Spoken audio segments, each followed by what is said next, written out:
Laissez-moi vous conter l'histoire des 10 anneaux qui a rendu Shang-Chi l'homme le plus puissant du monde. Ces anneaux n'ont obéi qu'à un seul homme pendant 1000 ans. Un homme du nom de Xu Wanyu découvre au fond d'une grotte 10 anneaux de métal. Que sont-ils? D'où viennent-ils? Qui les a fabriqués? À ce jour, Marvel n'a jamais répondu. Wong affirme qu'aucun grimoire magique ne mentionne un tel objet. Banner que ce métal ne figure sur aucune table des éléments. Et Captain Marvel, qui a traversé d'innombrables galaxies, n'a jamais rien vu de semblable. Pendant 1000 ans de conquête, Wenwu repart avec deux choses, la puissance et l'immortalité. Il projette des ongles de choc, érige des boucliers, fait claquer les anneaux comme des fouets.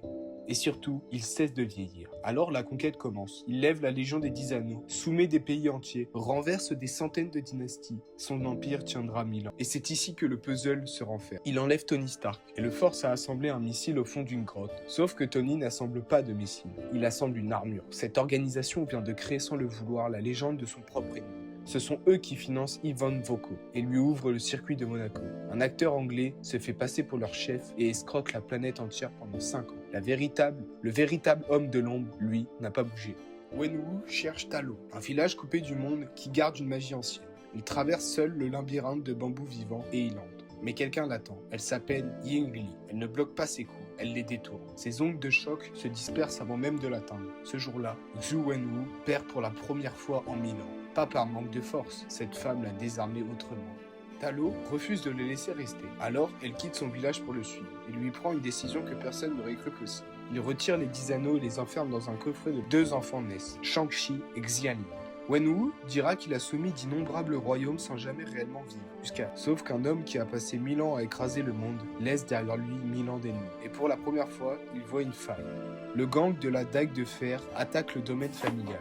Par une coïncidence terrible ce jour-là, Wenwu est absent. Yingli affronte seule une meute de tueurs. Elle tient longtemps, mais ils sont trop nombreux. Quand Wenwu rentre, quelque chose se brise. Il rouvre le coffret, remet les anneaux, puis emmène son fils avec lui. Et Shang-Chi, encore enfant, regarde son père exterminer l'organisation entière. À partir de là, Wenwu ne fait plus confiance à personne. Il envoie son fils à l'entraînement et le force à devenir un tueur. À 14 ans, Shang-Chi reçoit sa première mission. Éliminer le commanditaire du meurtre de sa mère. Il l'accomplit, mais il ne rentre pas. Il disparaît, change de nom et refuse de devenir un second Xu Wenwu. 6 ans plus tard, Xialing s'enfuit à son tour, jusqu'aux arènes clandestines de Macao. L'Empire est intact, l'armée est intacte, mais sa famille l'a quitté un par un.